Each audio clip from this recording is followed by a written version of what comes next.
Picture this: 40 nations, 1.5 billion people, and nearly $30 trillion in combined economic strength, uniting to create the largest trade alliance the world has ever seen.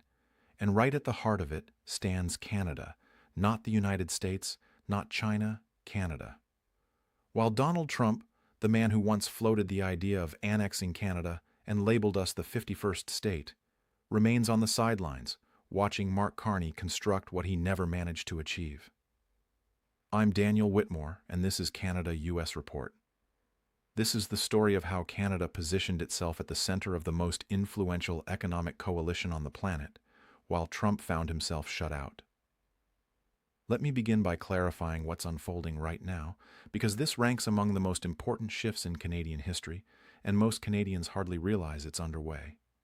On February 23rd, Prime Minister Mark Carney revealed plans for a 9-day visit to India, Australia, and Japan. The journey begins this Thursday and continues through March 7th. At first glance, it might seem like a standard diplomatic tour.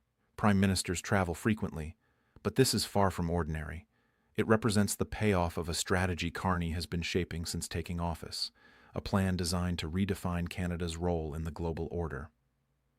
Here is what is truly happening. Canada is positioning itself as the connector between two of the most powerful economic regions on Earth. On one side stands the European Union, 27 countries with a combined economy of roughly $18 trillion.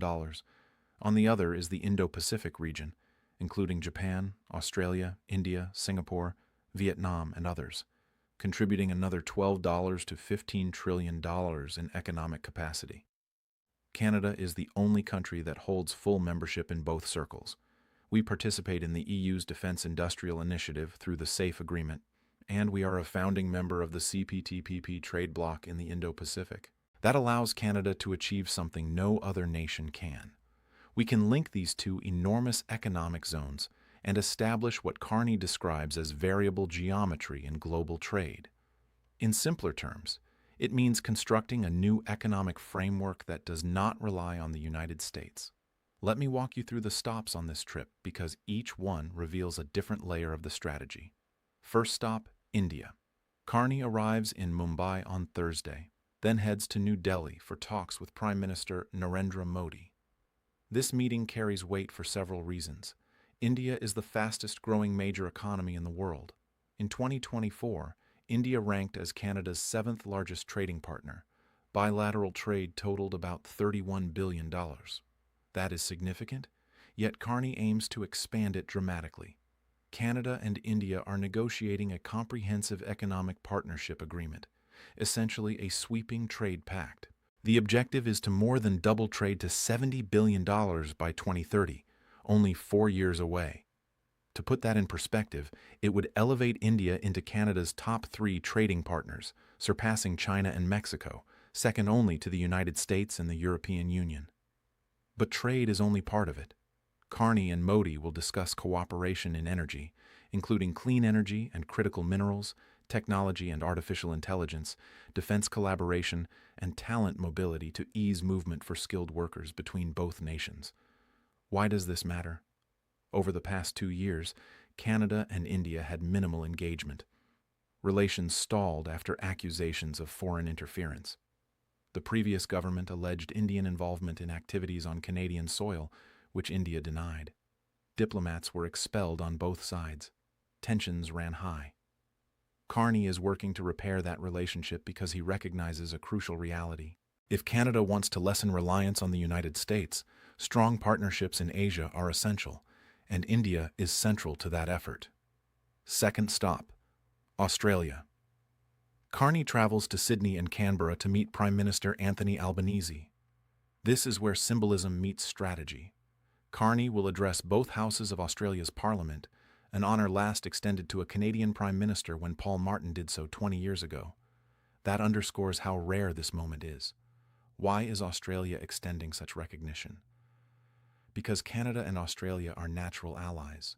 Both belong to the CPTPP trade bloc. Both are Commonwealth countries with comparable legal systems and shared values. Both are middle powers navigating a world where U.S. reliability is increasingly questioned. and both possess what the global economy urgently needs: critical minerals like lithium, cobalt, and rare earth elements essential for batteries, electric vehicles, and advanced technologies. Together, Canada and Australia control a substantial share of global supply and are coordinating to ensure these materials flow to trusted partners rather than China. During the visit, Carney and Albanese will deepen cooperation on defense and maritime security, safeguarding Pacific shipping routes, countering Chinese influence, and reinforcing a rules-based order. They will also expand collaboration in artificial intelligence. Both countries lead in AI research and are crafting ethical standards, positioning themselves as responsible alternatives to American tech giants and Chinese surveillance models. The most powerful element of this visit, however, is the signal it sends. Two middle powers are aligning, building credible alternatives to American dominance and doing so with tangible results. Third stop, Japan. Carney heads to Tokyo to meet Prime Minister Fumio Kishida. Japan is the world's fourth largest economy and has long been a cornerstone partner for Canada in the Pacific. This visit aims to elevate that partnership further. Talks will focus on clean energy, particularly hydrogen. Japan is investing heavily in hydrogen technology, and Canada holds the resources to produce it sustainably. They will also explore advanced manufacturing, integrating Canadian firms into Japanese supply chains for electric vehicles, robotics, and semiconductors. Food security will be another priority. Japan imports a large share of its food, while Canada is among the world's leading agricultural exporters. As climate change disrupts production globally, Japan seeks dependable suppliers, and Canada can fulfill that role. Beyond specific agreements, there is strategic alignment.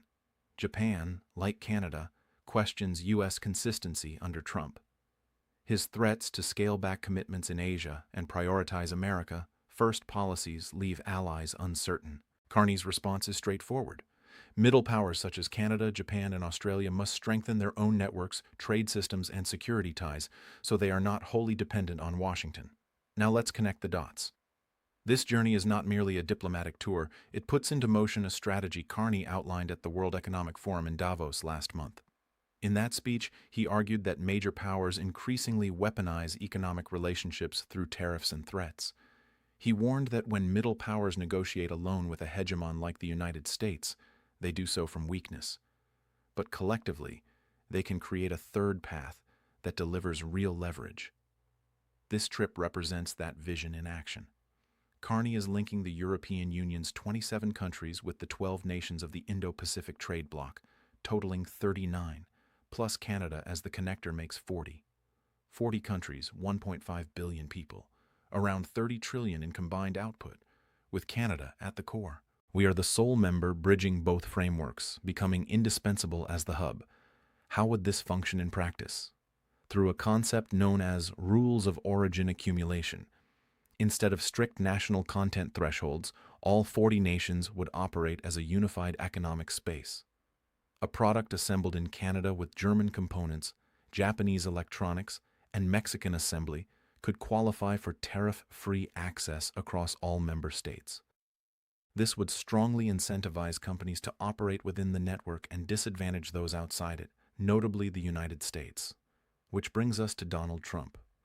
Over the past year, Trump repeatedly targeted Canada, calling it the 51st state, hinting at annexation, imposing tariffs, threatening 100% duties over trade disagreements, challenging projects like the Gordie Howe Bridge, and demanding preferential treatment for American goods.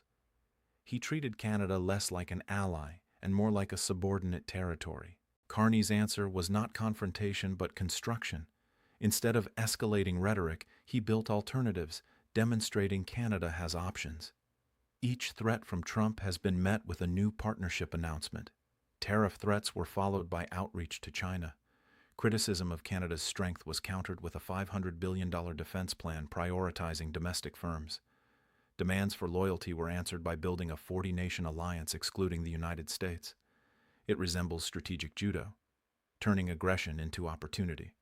For Canadians, what does this mean? First, jobs. Expanding trade beyond the United States opens new markets for Canadian industries, from manufacturing to agriculture to technology. Carney's defense blueprint alone promises 125,000 new positions over the next decade in advanced sectors. Second, economic resilience. With roughly 75% of exports currently headed to the U.S., diversification reduces vulnerability to sudden tariffs or political decisions. Third, independence. Canada is shaping foreign policy on its own terms rather than automatically deferring to Washington. Fourth, influence. Serving as the bridge between Europe and the Indo-Pacific gives Canada greater diplomatic weight and leverage in global decision-making. Yet risks remain. Trump could retaliate with severe tariffs or restrict intelligence sharing. Diversification takes time and cannot instantly replace 75% of trade. Domestic critics may argue the strategy invites unnecessary danger. Global instability, from wars to economic crises, could disrupt plans. Carney understands these risks, but views dependence on an unpredictable United States as the greater threat. So we return to the opening image. 40 countries, 1.5 billion people, $30 trillion in economic power, Canada at the center, and Donald Trump outside the circle. Months ago, this seemed unrealistic. Canada leading a coalition of middle powers, telling Washington it has alternatives, felt improbable. Yet Mark Carney has transformed that idea into action, not through force or intimidation, but through diplomacy, partnerships, and vision. He recognizes that in today's world, soft power often outweighs hard power. Nations seek cooperation, not coercion. They value respect over dominance. That is what Canada is offering, and why 40 countries are choosing collaboration. Meanwhile, Trump watches from beyond the network, unable to join, because alliances built on threats rarely attract lasting partners. This is Canada's defining moment. For once, we are not following another nation's script. We are drafting our own, building our own alliances, shaping our own future. The world observes not with doubt, but with respect, because Canada is proving there is another path forward, and Mark Carney is guiding that journey. I'm Daniel Whitmore, and this is Canada-US Report. If this story moved you, subscribe, because Canada's next chapter is only just beginning, and you will not want to miss what comes next.